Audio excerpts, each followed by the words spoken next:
Welcome back to Elevator Paso, guys. One more time, we're one of those situations where we're super thrilled to be here. We have made our way down to ABC7 with one of our local celebrities, Miss Stephanie. Stephanie, how are you? Hi, good. Thanks. How are you? I'm doing great. Stephanie, thanks so much, first of all, for the opportunity to speak with you. Thank you. I know that this is something that you've been doing for quite some time now, and Right. you have very quickly become an anchor and an icon for our community. Thank you. You have recently made a move from the morning to the afternoons. I've been told that it has really spiked up the ratings as well. Really? So, Okay, cool. yeah, and I actually have been told this. Oh, okay. Wow. All right. So tell us a little bit about that. Tell us about that move and what it's taken to be in this career. So I've been doing this, like you said, for a long time, 18 years. Started as an intern. It was this month, 18 years ago when Wow. I started. And this is something that I've always wanted to do. And it just came to be. I was on the morning show. I was really enjoying myself. But the one thing that is really hard about news is that you're never going to get an ideal schedule because news is 24/7. And so I was working the mornings, waking up at 2 o'clock and coming in, working until about 10, 11 in the morning, and then having to switch over and become my full-time job, which is also a mom. Right. So having to care for a family and balance the personal life, it's always a struggle. And it started to take a toll on me. I just felt like I wasn't taking care of myself. And so I was just really blessed that Channel 7 and the management here was able to find an opportunity for me to still do what I do and do what I love and just do it at a different time slot. So now I'm working in the afternoon, and it's been great because I'm able to still do what I love to do and also be with my family and be awake. So that's important. So in 18 years, there must be a variety of things that you have experienced. First of all, tell us what it took, the mindset that it took to maintain that drive. And also, tell us your most memorable experience in these 18 years. Oh my goodness. Okay, so I think a really important thing when you are trying to do what you want to do for a career is to maintain your focus and to not let people discourage you, and to find ways to just get to where you want to be.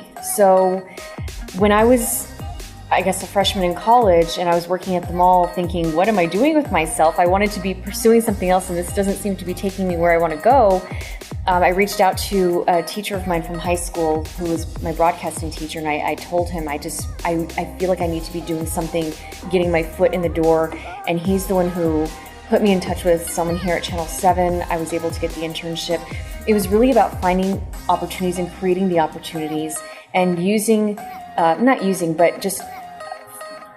those connections that you've made throughout your life, Right. to help forge a path forward. So a teacher from high school helped me get my foot in the door here. And then it's also important to do something that I don't think a lot of people do or remember to do, which is interact with people. Right. With social media and phones, it's really easy to disconnect and not talk and connect. And so I was talking to people, finding out what they did. What did they study in school? What did they like? How did they learn how to do this? How do you put a story together? How did you learn how to write? What is this system and how do I learn how to work it? And just really showing that you're interested in learning the job and how to do it. Because the last thing that anybody wants to hear is, I want to be on television, because that's not what this job is. This job is about finding the stories and telling the stories that are important to our community. And that's what I've always wanted to do. It wasn't always, it's not about being on television. It's a very small fraction of my day.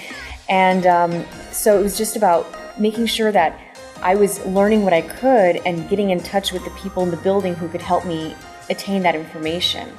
And I think because this is what I've always wanted to do, and it's been easy to maintain the love for it. And I think because I'm from El Paso, being able to tell the stories here and people feel like they know me, they can trust me, and it's just become a circular relationship where people are coming to me with a story or an idea or a concern, and then I'm able to see if it is something and put a story together, and it just becomes something where I feel like I'm helping the community, and I hope that they feel like I'm helping them as well. And you sure are. So in these 18 years, what has been something that has stuck in your mind the most? There are so many things. I guess one of the things, several things that have happened, all of the things that have happened recently with immigration and have really thrust El Paso into the forefront. It's been something where you're not used to hearing El Paso being tossed around in a national level, and just to hear all of these reports coming out of here, it's mind-boggling. So that's something that's just been really something in the forefront, and feeling like you have to find a way to own this story and help shape the story and give that perspective, like this is what's happening here in our community. It's not something that the national network should be handling. We should be handling this story. I think another big moment for us was just production-wise putting together our coverage to cover when the Pope visited Juarez. Oh, I remember that. It was something that I have never been a part of anything so big. Yeah. I mean, it was massive, and the coverage and it was all day, and the information coming in, and just trying to find different ways to tell the story and give everybody the information. And that was just it was huge work. And I think everybody who worked on that, we all got really close because it was such a grueling experience for us. We had to work in such close quarters and through some really trying circumstances. And I think we all came out closer in the end. So it was a great experience because you don't always get that opportunity to work together as a newsroom on one particular topic. So for all of us to work together toward one goal, it was a really incredible experience, and like I said, a very trying one as well. Has there ever been a situation where you've had to turn the story around and Lord and behold, you came up with something that was just completely new and ended up being a hit? I think so. I think that happens a lot of the time because so often you go in with a story idea and you're like, it usually can start off as a question, right? Like, I wonder why this is happening. Right. And I've always learned that you can never assume anything, right? Because once you start making these assumptions, you start trying to pigeonhole your story to fit your idea when in actuality the story is what it is.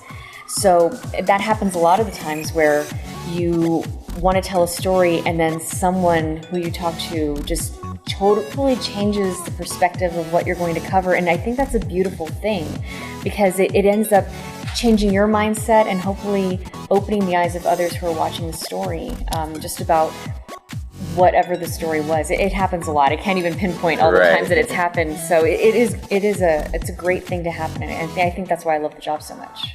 So in 18 years in the same station, that is remarkable.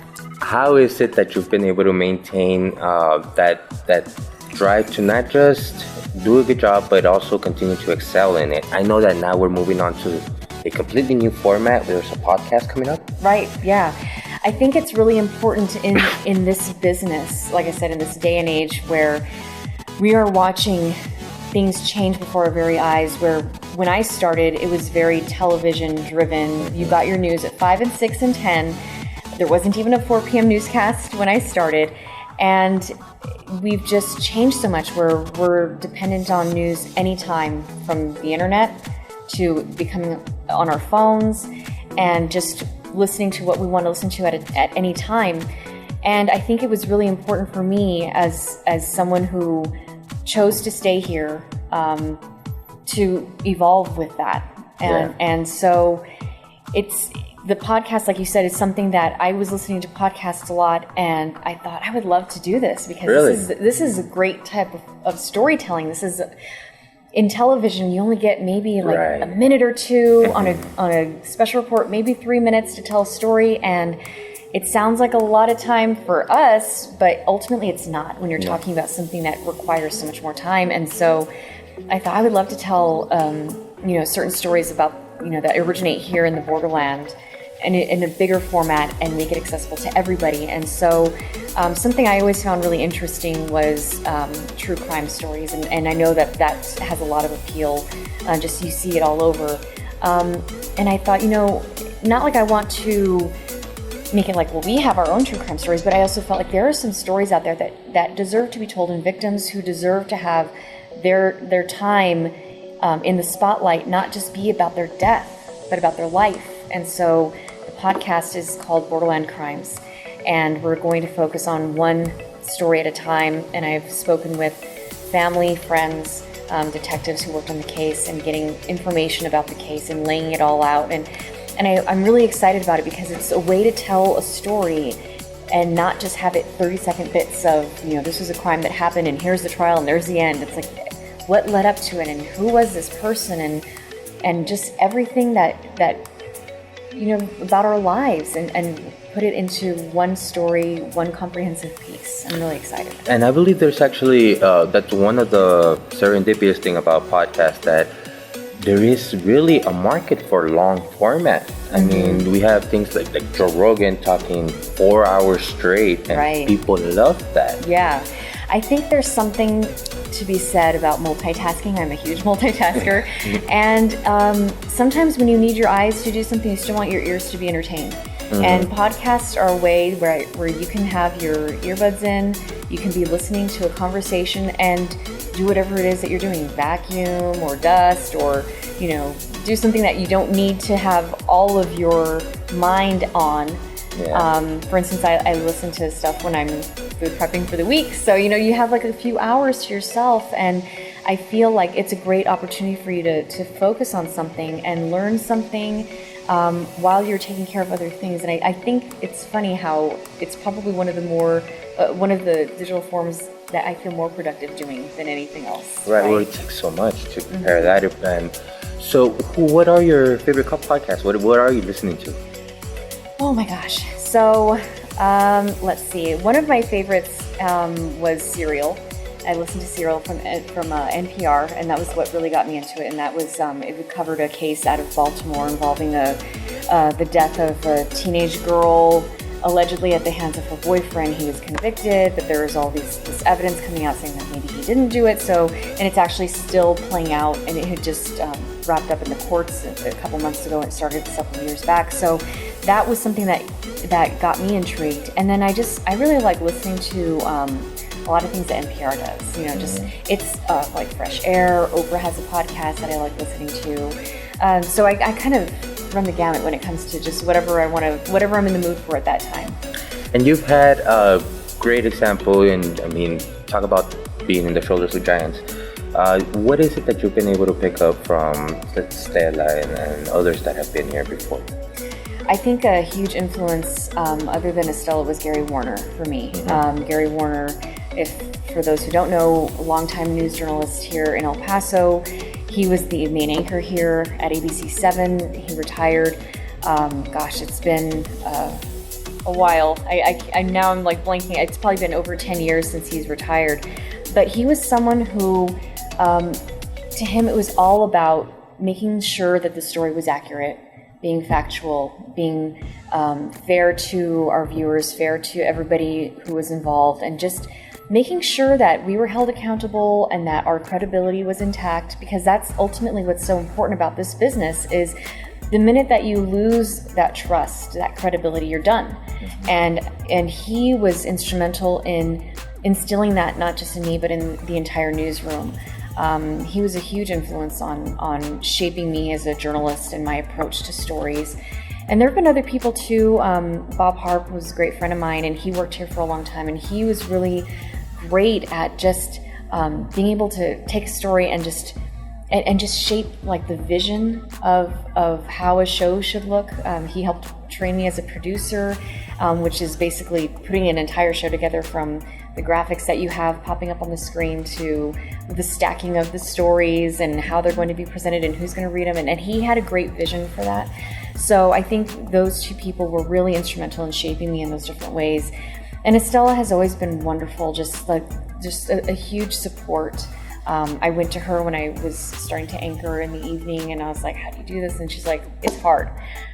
and some part of me wanted her to sugarcoat it, but it's true. Like, when you're trying to do this and maintain a family, it is hard. And that's just the battle that you're going to have to take on. And if this is something that you want to do, you're certainly not doing it for money. If it's something you want to do, then you find a way to do it. And that's always been my thing, is this is what I want to do, and I'm going to find a way to make it work. And my husband has been incredible because he's endured every single schedule that I could ever work, from working on weekends to working practically overnights to working in the evenings, and my kids too. I mean, it becomes this thing where everybody has to kind of work together and. So, but no, it's really been it's been a lifelong journey of just learning, and I think everybody inadvertently becomes a teacher when they say something that has helped them, and it ends up helping you. Like, everybody kind of contributes to that. Now, I kind of want to ask what's next, but you have so much going on, and it's all so fresh. Do you have any idea of where you want to take the podcast, or what you would want to do next? The podcast right now has been something that I've only been working on for a few months. Like I said, the first episode is coming out July 9th. It should be on iTunes. We're working on getting it on other platforms. So that's really been my focus right now.